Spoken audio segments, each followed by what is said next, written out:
안녕하세요. 이번 시간에 안내해 드릴 내용은 구글 클래스룸입니다. 구글 클래스룸은 교사와 학생이 다양한 학습 자료, 과제, 퀴즈, 질문 등을 학습에 활용할 수 있는 소통 도구입니다. 특히 대면 학습이 어려운 상황이거나 거꾸로 학습, 프로젝트 학습, 토론 학습 등의 다양한 학습 모형을 사용할 때 활용하기 좋습니다. 그럼 지금부터 본격적으로 구글 클래스룸의 사용법에 대한 안내를 시작하겠습니다. 인터넷 주소는 classroom.google.com입니다. 이쪽에 보시면 로그인 창이 보이는데요. 저는 구글 G Suite for Education으로 인증받은 제가 근무 중인 학교에서 새로 생성한 아이디로 로그인해 보겠습니다. 처음 사용하게 되면 클래스룸에 대한 안내 메시지가 뜨게 됩니다. 확인해 보신 후 계속 버튼을 눌러주세요. 그러면 자신의 역할을 선택해야 하는데요. 저희는 교사 버튼을 누르면 됩니다. 그럼 이제부터 클래스룸을 사용할 수 있습니다. 오른쪽 위에 보면 큰 더하기 기호가 보이죠? 이걸 클릭해 주세요. 그럼 지금처럼 수업 참여하기와 수업 만들기 버튼을 볼 수 있습니다. 우린 먼저 수업을 만들어 보겠습니다. 저는 리드에서 구글 클래스룸에 대해서 함께 살펴보고 있으니까 제목을 다음과 같이 정하겠습니다. 그 외 나머지는 선택사항입니다. 원하시는 사항을 모두 적어보시고 만들기 버튼을 눌러주세요.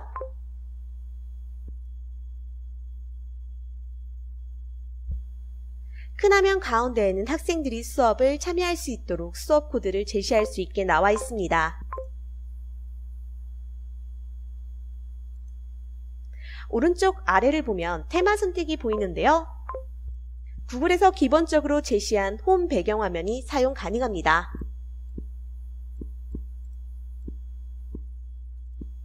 그 밑에 있는 사진 업로드를 통해 선생님이 직접 찍은 사진도 클래스룸 첫 화면으로 사용 가능합니다.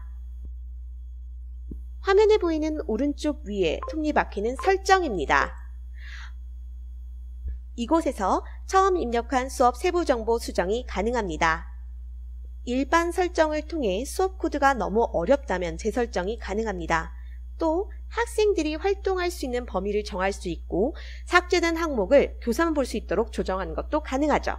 구글 클래스룸에서 행아웃 미팅 링크를 생성하는 것도 가능합니다.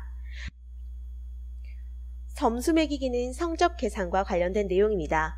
전체 성적이 없을 수도 있고 절대평가, 상대평가가 가능합니다. 그럼 설정창을 닫고 첫 화면으로 돌아오겠습니다.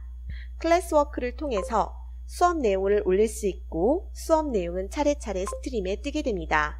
또 피플을 사용하여 교사나 다른 학생들을 추가할 수 있고요. 성적을 넣을 수도 있습니다. 그럼 각각에 대해서 하나씩 살펴보도록 하겠습니다.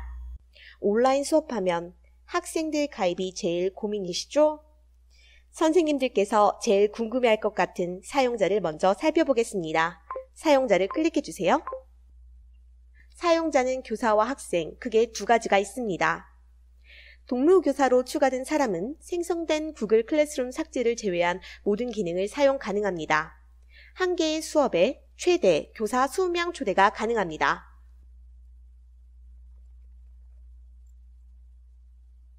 학생의 경우 G Suite를 통해 생성된 학생의 메일로 학생을 바로 초대하거나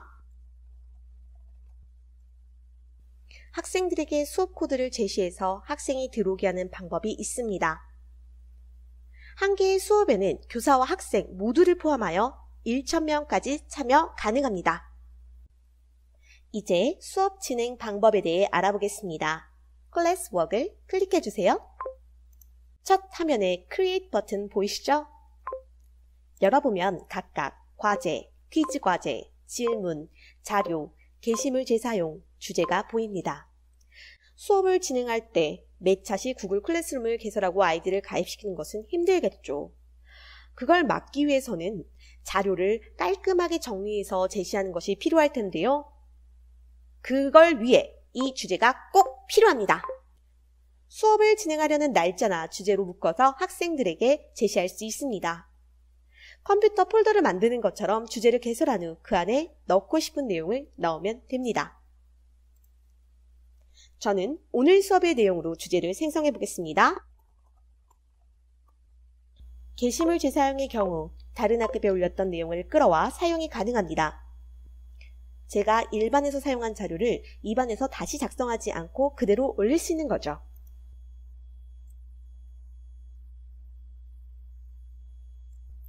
이번엔 자료를 만들어 보겠습니다.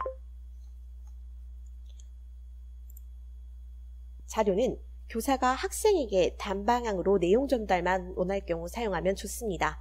공지사항처럼 활용하기 좋습니다. 제목은 필수 입력 사항입니다. 밑에 클립 모양의 추가 버튼 보이시죠? 클릭해 보겠습니다.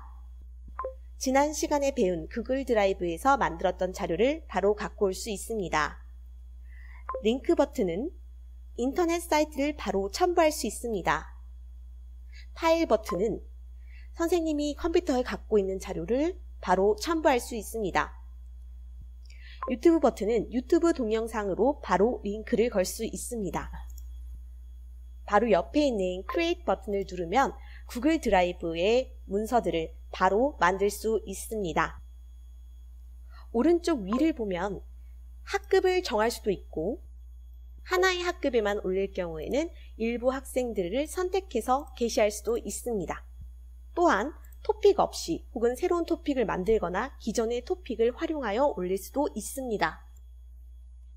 게시물을 올리기 전에 옆에 이 아래로 생긴 삼각형 버튼 보이시죠?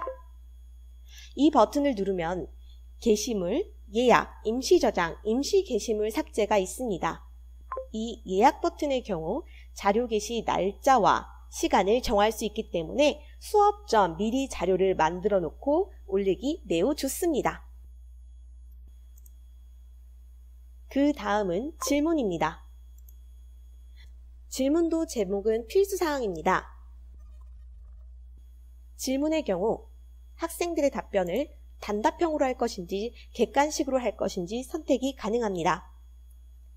단답형의 경우 아이들이 직접 적으면 되지만 객관식의 경우 선생님께서 각각의 옵션을 다음과 같이 만들 수 있습니다. 질문은 점수를 설정할 수 있습니다. 그럼 이번엔 과제를 만들어 보겠습니다. 과제의 경우 선생님들께서 제일 많이 사용하실 내용입니다. 과제에서는 자료를 추가해보면 학생에게 파일 보기 권한 제공이 보일 텐데요. 이걸 클릭해 보겠습니다. 학생에게 파일 보기 권한 제공, 학생에게 파일 수정 권한 제공, 학생별로 사본 제공이 보일 것입니다. 단순히 과제를 제시만 하고 구글 클래스룸이 아닌 다른 곳에서 받는다면 첫 번째 권한 제공이, 모든 별로 과제를 제시한 경우는 두 번째 권한 제공이, 각 학생별로 다른 과제를 받아야 한다면 세 번째 사본 제공이 제일 맞을 것 같습니다. 선생님들께서 운영하시는 각 수업 내용에 따라 선택하시면 좋을 것 같습니다. 과제에서는 기준표를 만들 수도 있는데요. 새로운 기준표를 만들거나 이전에 사용하던 기준표를 사용하거나 스프레드시트에 있는 자료를 가져올 수 있습니다.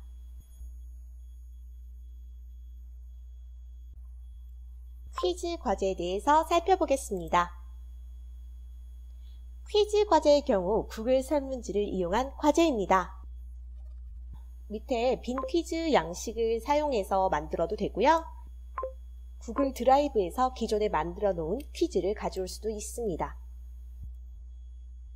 그런데 수업을 완성한 후에 순서를 조정하고 싶을 때가 있습니다. 그럴 경우 마우스 왼쪽으로 클릭한 후에 끌어서 이동하면 됩니다. 다음으로 성적에 대해서 말씀드리겠습니다. 성적으로 들어가 볼게요. 성적에 들어가 보면 가입되어 있는 각 학생들, 그리고 각각의 과제, 그리고 각 과제별 기한을 확인할 수 있습니다. 학생들은 성과 이름, 각각의 방식으로 볼 수 있습니다. 각각의 과제에 대해서 자세한 내용도 확인 가능합니다. 과제 중에 하나로 들어가 볼게요. 지금 보이는 것처럼 학생을 답변으로 정렬, 성으로 정렬, 이름으로 정렬, 상태로 정렬이 가능합니다. 과제 유형에 따라 선생님들께서 편한 방식으로 학생들을 정렬한 후 채점하시면 편합니다. 학생의 답변을 확인하고 이 아래에 학생 개인별로 볼 수 있는 비밀 답변도 가능합니다. 또 이렇게 학생별로 점수를 입력할 수도 있습니다. 스트림은 SNS의 내용처럼 가장 최신 글 순서대로 뜨는 것입니다. 스트림의 순서도 조정이 가능하지만 맨 위로 끌어오는 기능만 가능합니다. 글의 점 3개 부분을 누르면 다음과 같이 맨 위로 이동을 볼 수 있습니다. 지금까지 선생님들과 함께 정말 간단하게 구글 클래스룸에 대해 살펴보았습니다. 구글 클래스룸은 사용하면 할수록 익숙해지면 익숙해질수록 선생님들과 학생들이 무궁무진한 방법으로 활용할 수 있습니다. 그럼 지금 리드 구글 클래스룸에서 수업에 참여해 보십시오. 그렇다면 선생님들께서 훨씬 더 다양한 체험을 할 수 있을 것입니다. 지금까지 시청해 주셔서 감사합니다.